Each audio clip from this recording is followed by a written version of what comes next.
Oke ya, pertanyaan kali ini yaitu apakah, tanah atau harta wakaf itu boleh diambil kembali? Misalnya diambil kembali oleh, ahli warisnya, oke. Jawabannya sesuai dengan undang-undang, tentang wakaf, yaitu Undang-Undang Nomor 41 Tahun 2004 ya, tentang wakaf ya. Di situ sudah jelas tanah wakaf itu ketika sudah diberikan, itu ketika sudah terjadi yang namanya ikrar wakaf, itu pemilik atas tanah tersebut sudah melepaskan haknya ya, jadi tidak boleh diambil kembali. Lalu bagaimana jika terjadi sengketa atau ahli warisnya merasa keberatan dengan wakaf tersebut?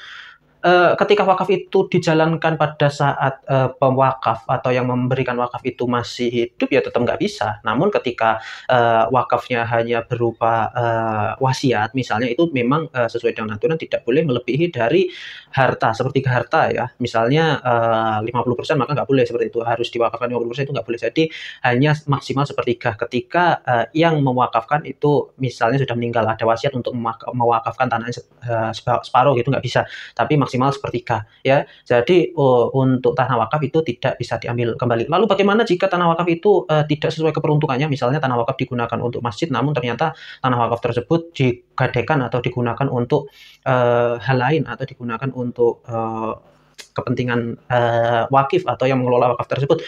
Karena di Undang-Undang Wakaf juga sudah jelas ya bagaimana, tentang keperuntukan untuk wakaf tersebut ya.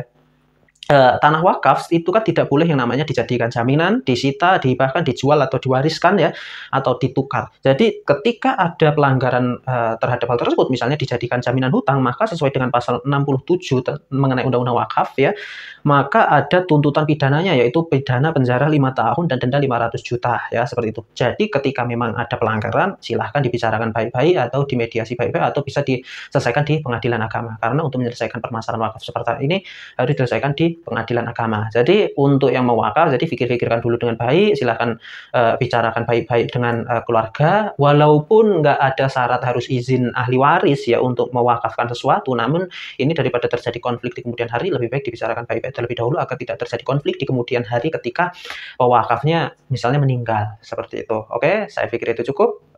Seperti biasa, terima kasih.